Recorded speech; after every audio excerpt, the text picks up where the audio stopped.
at that point of time, Kajal was the correct person to do that film. ఎందుకంటే ఒక కొత్త heroine మీద చాలా ప్రెషర్ ఉంటుంది ఆయనతో పనిచేయడం. So I was very happy. At the same time I was very nervous కూడా. So I think Kajal was the best person to do the film. నేనెందుకు వద్దంటాను అంటే అంటే they felt that Kajal would suit better. So I want to do all kinds of roles అండి. అంటే నాకు suit అయితే నేను డెఫినెట్గా చేస్తాను.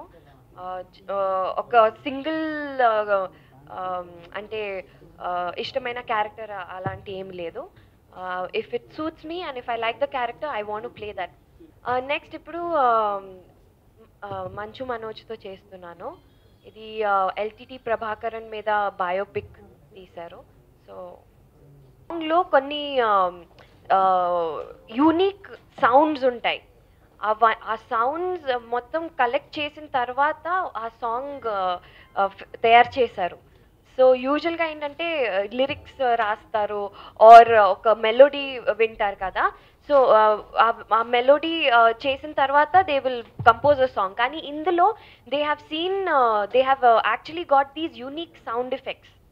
మనం లిఫ్ట్లో వెళ్తున్నప్పుడు ఒక సౌండ్ ఎఫెక్ట్ ఉంటుంది కదా, దయచేసి గేట్ వేయండి అలాంటి. ఫోన్ కాల్స్ ఎవరి కాల్స్ కట్ చేస్తే విల్ హియర్ సమ్ వాయిస్ కదా, అలాంటి సౌండ్స్ తీసుకొని ఆ పాట తయారు చేశారు. So I think that is very very unique and I love that song a lot. And plus all the other songs are very nice. అంటే డెఫినెట్గా వస్తాయి, బట్ నాకు స్క్రిప్ట్ అంటే ముఖ్యం అండి.